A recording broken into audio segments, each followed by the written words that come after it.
au cœur de notre été, pour l'année liturgique B, qui est centrée sur la figure de Marc. Eh bien, au cœur de l'été, parce que Marc est l'évangile le plus court, la liturgie nous propose de compléter les dimanches où on n'a pas de texte par des passages de Saint Jean. Et à partir d'aujourd'hui, on va inaugurer le discours sur le pain de vie. Pendant 4 dimanches de suite, tous les dimanches d'août, nous allons nous laisser enseigner par ces paroles de Jésus qui sont peut-être un peu compliquées. Je vous demanderai de résumer ce que vous avez compris de l'Évangile. Ça ne serait pas évident. C'est le style un peu tournoyant de Jean.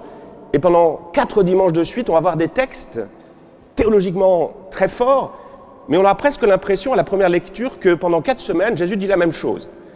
Alors c'est toujours une gageure pour les prédicateurs de prêcher pendant ces 4 dimanches, parce que si on n'y prend pas garde, dès le premier dimanche, on dit tout, et puis le deuxième dimanche, on n'a plus rien à dire. Donc voilà. Donc pour éviter ce piège dans lequel je suis tombé dans mes premières années de sacerdoce, moi je vous propose une autre approche. Ce discours sur le pain de vie, c'est vraiment un des discours fondateurs pour comprendre ce qu'est l'Eucharistie. Eh bien moi je vous propose, au cours de ces 4 dimanches, de réfléchir ensemble sur ce que nous sommes en train de vivre aujourd'hui, maintenant, l'Eucharistie. Quand on essaye de rendre compte de l'Eucharistie, il y a toujours plusieurs manières de le faire. Il y a une première manière qu'on retrouve dans beaucoup de livres, c'est une description du suivi de la messe. Temps de l'ouverture, temps de l'accueil, liturgie de la parole, liturgie eucharistique, liturgie de l'envoi. Ce n'est pas ce que je vous propose aujourd'hui. Moi, je vous propose une autre approche, c'est de regarder l'Eucharistie sous différents angles qui correspondent aux différents termes que nous utilisons pour désigner ce que nous sommes en train de vivre. Alors, première question que j'ai envie de vous poser, comment désignons-nous cette célébration? Quels sont les différents termes que nous pouvons utiliser? Bon, ma question est purement oratoire, je vais y répondre. Quels sont les termes? Le premier qui vient à l'esprit, d'ailleurs, c'est le mot de messe. Ça vient, je l'ai souvent dit ici, ça vient de l'avant-dernier mot que je vais dire, moi, à la fin de cette célébration. Si je la disais en latin, ite missa est, ça veut dire vous êtes envoyés. Donc ça désigne la messe dans sa dimension d'envoi. Nous sommes envoyés, vous êtes envoyés, proclamer au monde ce que vous avez entendu et ce que vous avez reçu au cours de la messe. Autre expression, il y a le mot d'Eucharistie. Eucharistie, en grec, ça veut dire simplement action de grâce. En grec moderne, Eucharistopolie, ça veut dire quoi? Ça veut dire merci beaucoup. On rend grâce au Seigneur. C'est ce que fait Jésus. À chaque fois qu'il célèbre la messe, il rend grâce et il présente le pain. Donc la messe comme action de grâce. Qu'est-ce qu'il y a d'autre comme terme? Il y a l'Eucharistie, et c'est ce qui va m'intéresser aujourd'hui, l'Eucharistie comme repas. Comme repas. C'est la scène du Seigneur. Le mot de cena, c'est quoi? En latin, cena, c'est le dernier repas de la journée, le souper, le dîner. Dans la tradition latine, c'est le repas le plus important. Notre Eucharistie, c'est un repas. Donc, autre approche, ça sera dimanche prochain, donc je vous inviterai à revenir dimanche prochain, ou à lire par ailleurs, parce que je ne vais pas tout dire aujourd'hui, c'est que c'est un repas, mais c'est plus qu'un repas, c'est aussi un sacrifice. Le saint sacrifice de la messe. Alors aujourd'hui, arrêtons-nous, si vous le voulez bien, sur cette dimension de repas. Nous sommes en train de célébrer un repas. Est-ce que vous en avez conscience déjà? Pas forcément. Mais voilà, il faut retrouver cette dimension de repas qui était au cœur de la célébration des premières messes dans les premiers siècles. Alors pourquoi le repas, c'est important? Première chose, c'est une évidence que je vais dire, c'est que pour pouvoir correctement écouter la parole de Dieu, qu'est-ce qu'il faut faire? Il faut avoir le ventre rassasié. Vous connaissez tous cette phrase célèbre qu'on trouve dans une fable de La Fontaine, c'est le Milan et le Rossignol, ventre affamé n'a point d'oreille. Ventre affamé n'a point d'oreille. Voilà. Donc Jésus sait très bien que, voilà, pour prêcher, pour annoncer la bonne nouvelle, la première condition à réunir, c'est quoi? C'est de nourrir les corps. Prendre soin des corps qui sont temples du Saint-Esprit. Nous l'avions vu la semaine dernière, c'était la scène de la multiplication des pains et des poissons. Jésus avait vu que cette foule avait faim et soif. Il fallait faire quelque chose. Nous l'avons aussi entendu dans la première lecture. On est dans l'Exode, le peuple juif commence à récriminer contre son Dieu, et ça va être le miracle de la manne, qui sera précédé par ce vol de cailles. Donc imaginez ce Dieu qui pourvoit au repas. C'est quelque chose de très important. Et durant toute la vie terrestre de Jésus, on voit qu'il a toujours le souci du repas. Par exemple, noces de Cana, rappelez-vous, quel est le problème aux noces de Cana? Il y avait hier un mariage dans cette église, j'espère qu'ils n'ont pas eu ce problème, pas assez de vin. Et donc Jésus va faire son premier miracle dans l'évangile de Jean, qui va consister à transformer l'eau en vin. Combien de litres de vin, comme je le dis souvent? Est-ce que vous vous rappelez du nombre de litres de vin? C'est 600 litres. Voilà. Quand on met le Seigneur dans l'équation, c'est toujours la profusion. La pêche devient pêche miraculeuse. Donc voilà, Jésus qui a vraiment le souci de nous nourrir. On voit ça aussi, il y a une page d'évangile que je trouve merveilleuse. C'est dans la fin de l'évangile de Jean. Jésus est ressuscité. Ses disciples n'ont pas encore compris qu'il était ressuscité. Alors, ils sont tout dépités, ils sont retournés pécher. Et Jésus les appelle au loin. Et qu'est-ce qu'a fait Jésus en attendant que ses disciples reviennent? Il a préparé un petit barbecue avec du poisson et du pain. Est-ce que vous sentez la bonne odeur de poisson? Ben voilà. Jésus qui a le désir de nous nourrir. Et on voit ça dans la tradition missionnaire. Quand les missionnaires sont partis à l'autre bout du monde, certes, ils ont annoncé le Christ, mais ils ont eu aussi à cœur de nourrir les corps, de soigner les corps. Ça, c'est capital. Donc, l'Eucharistie nous redit cette importance du repas. Mais s'il s'agit de nourrir notre corps physique, l'Eucharistie, c'est aussi important de nourrir notre corps spirituel. Ça, c'est une autre dimension capitale. Au cours de la messe, nous venons nourrir notre corps spirituel. Notre vie de foi a besoin de nourriture. Si on ne mange pas pendant plusieurs semaines, eh bien, on va perdre de l'énergie. De la même manière, si on ne vient pas régulièrement à la messe, notre corps spirituel, notre vie spirituelle va en souffrir. Et donc c'est pour ça que c'est capital de venir à la messe. Et à la messe, c'est un repas. La tradition monastique nous parle par exemple de la mendication de la parole. C'est le principe de la lectio divina. Pendant la messe, on écoute la parole de Dieu. Si le sermon n'est pas intéressant, ce qui arrive assez souvent, je vous l'accorde, à Cancale, vous avez sur la feuille de messe les textes, lisez les textes, lisez, mangez cette parole pour nourrir cette vie spirituelle en vous. Donc la mendication de la parole. Vous voyez, la messe, déjà, c'est ce qui constitue notre communauté. Sans la messe, le corps du Christ que nous sommes n'existe plus. Il a tendance à se dissoudre dans des individualités. Donc la messe vient constituer, vient nourrir ce corps du Christ que nous sommes, notre assemblée. Elle transforme la foule. Voilà, vous êtes tous venus d'un peu de loin, et la messe vous a rassemblés pour constituer ce beau corps du Christ. Et moi, je me réjouis toujours pendant l'été, c'est de voir que le corps du Christ pendant l'été, eh bien, il est consistant. Et c'est important. Et vous voyez que pourquoi je dois venir à la messe? Eh bien, précisément pour constituer le corps du Christ qui va ensuite pouvoir agir, annoncer la bonne nouvelle, qui va pouvoir être nourri de cette parole de Dieu et nourri de l'Eucharistie. Donc, le repas du Seigneur. Cette dimension aussi de repas, elle est présente dans beaucoup de religions. Vous savez, quand le christianisme, quand Jésus est venu, il s'est inscrit dans des traditions, celles du Proche-Orient, et dans beaucoup de traditions religieuses, eh bien, le culte, souvent, s'organise autour d'un repas pour rendre grâce à Dieu. Alors, pour conclure, maintenant, on voit que c'est important. Essayons ensemble maintenant qu'on sait que c'est important, de voir quel sens a notre Eucharistie comme repas. Pourquoi c'est important de manger? On le sait. Et qu'est-ce que ça apporte?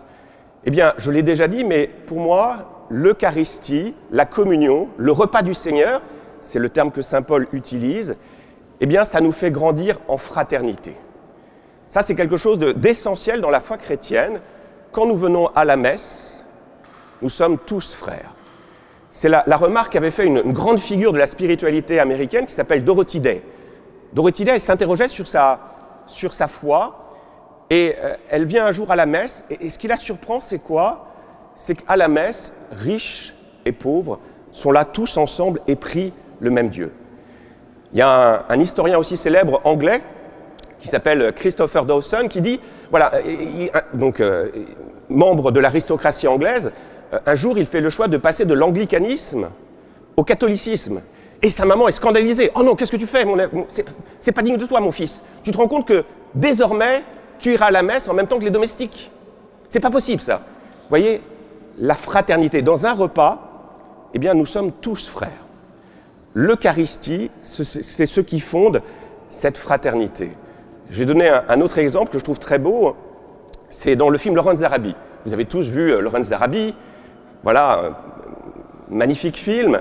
Donc, le héros, Lawrence d'Arabie, est poursuivi par les autorités britanniques qui ont mis, qui ont mis sa tête à prix pour 5000 livres. Alors, Lawrence d'Arabie doit fuir. Il fuit dans le désert. Et là, il voit un groupe de nomades. Et selon les règles de l'hospitalité, qu'est-ce qu'il fait? Il est invité à déjeuner. Alors, il ne dit pas, bien sûr pas qui il est. Mais une fois que le repas est passé, Lawrence d'Arabie se tourne vers les Bédouins et leur dit « Vous savez, cet homme que tout le monde recherche, qui vaut 5000 livres, c'est moi. C'est moi. » Mais si Lawrence d'Arabie peut dire qui il est à ce moment précis, c'est que par le repas partagé, eh bien, il est devenu un hôte sacré, il est devenu un frère de ces Bédouins, qui, d'un point de vue religieux, ne peuvent plus le livrer, parce que c'est leur frère. Vous voyez comment ce repas crée entre nous cette fraternité. Autre exemple. Autre figure, moi, que j'aime beaucoup, c'est une figure dominicaine, c'est Serge de Borqueuil, vous ne le connaissez pas, mais ce n'est pas grave, qui a passé une grande partie de sa vie en Afghanistan. Et il explique que le moment où il a trouvé sa place en Afghanistan, il a été considéré par les Afghans comme un Afghan, c'est à partir du moment où il a partagé le pain et le sel. Vous voyez, ce partage du repas qui crée cette fraternité. Et ça ne nous est pas naturel. C'est difficile de manger avec des personnes qui ne nous ressemblent pas, qui ne partagent pas toujours notre point de vue. Et c'est ce que disait le Père Bell la semaine dernière. Hein. Avec la multiplication des pains, ça a été compliqué pour les disciples. Parce que dans cette foule qui s'est rassemblée, il y avait des juifs, mais il y avait aussi des non-juifs. Et pour les juifs, manger avec des non-juifs, c'est pas possible. Vous voyez cette difficulté, et pourtant Jésus invite tout le monde à la table. Jésus passe son temps à nous inviter, pécheurs, saints, tout le monde est invité à partager ce repas. Et voilà, ça nous est compliqué. Hein. Moi, je pense toujours à cette belle page d'évangile. Donc Jésus est invité chez une figure du judaïsme de l'époque qui s'appelle Simon. Donc il doit y avoir un bon petit repas. Et là, qu'est-ce qui se passe? Vous vous rappelez, quelqu'un frappe à la porte. C'est une femme qui rentre. Elle a les cheveux dévêtus, signe d'un métier peu recommandable. Et qu'est-ce qu'elle fait, cette femme? Elle se jette aux pieds de Jésus, lui lave les pieds avec ses larmes, avec ses cheveux, elle les essuie. Mettez-vous à la place de Jésus. Ou plutôt, mettez-vous à la place de Simon. Voilà. Vous m'invitez à midi à déjeuner et une femme à la réputation sulfureuse vient, se jette à mes pieds. Qu'est-ce que vous allez dire? J'espère que personne ne va le savoir. Parce que si on sait que des personnes peu recommandables viennent chez nous, qu'est-ce qu'on va dire à Cancale? Ça va jaser. Alors, je ne sais plus quel est le terme en cancalais qu'on dit que ça va jaser, on dit que ça... Non, il n'y a pas de terme, enfin qu'importe. Voilà. Mais voilà, Jésus qui invite tout le monde, se laisser inviter. Et dans ce repas, dans ce banquet, ça scelle souvent des alliances. Tous les conflits, une fois qu'on a partagé un bon repas, disparaissent. Je vais parler aux plus jeunes. Comment finissent tous les albums d'Astérix? Quelle est la dernière page des albums d'Astérix? C'est quoi? Un banquet. Un banquet où toutes les querelles disparaissent autour d'un bon repas. Voilà. Par exemple, entre le marchand de poissons, qui s'appelle comment? C'est Ordre Alphabetix. Et le forgeron, c'est... Comment il s'appelle? C'est Automatix. J'ai vérifié parce que je ne le savais pas. Hein. Mais au cours de ce repas, vous voyez, il y a cette alliance. Après un conflit, il y a des pourparlers. Et qu'est-ce qu'on fait après le pourparler? Quand on est parvenu à un accord, eh bien, il y a ce repas qui scelle cette alliance. Eh bien, vous voyez, il y a Jésus qui nous invite à l'Eucharistie pour nous dire, bah là, je vous invite, je dis mon alliance. Vous voyez, le Seigneur n'invite pas que des gens parfaits.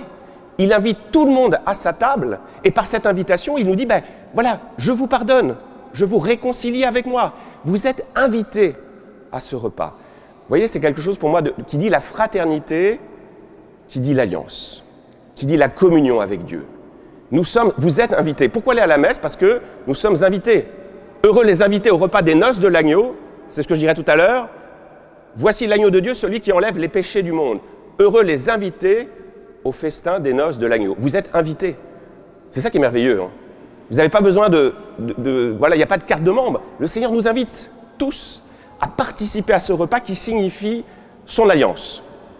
Alors pour conclure, au commencement de l'Église, comment ça se passait? Eh bien, la célébration de la messe, de la scène du Seigneur, était vécue d'abord dans un repas. Donc les fidèles étaient tous ensemble, on mangeait, assis, autour de mets succulents, de vins capiteux. Et puis au bout d'un moment, l'ancien, le presbyte, se levait, il disait « Sursum corda ». Ça veut dire quoi? Sursum corda? Au les cœurs, mais tournons nos yeux vers le Seigneur. Et là, la messe prenait racine dans ce repas, dans ces agapes fraternelles. Vous voyez, à partir de ce repas, eh bien, la messe invitait, sur cette réalité humaine, à tourner les yeux vers le Seigneur, comme nous l'avons chanté au début de notre célébration. Voilà, on tourne nos yeux vers le Seigneur à partir de cette expérience de fraternité. Et puis au bout d'un certain temps, on a mis un décalage entre le repas et la messe, parce que quand on a bien mangé et bien bu, c'est compliqué de dire la messe. Mais fondamentalement, à l'origine, il y a cet enracinement au cœur d'un repas, qui dit la fraternité, qui dit la réconciliation, qui dit le pardon. Ben, c'est cela. Vous voyez, Jésus qui nous rejoint dans cette réalité qui est la nôtre pour nous tourner vers lui. Alors, laissons-nous tourner vers le Seigneur. Nous verrons dimanche prochain, pour ceux qui seront encore là, vous verrez chez vous, comment tout cela est rendu possible par le sang de l'agneau, par le sacrifice de Jésus. Amen.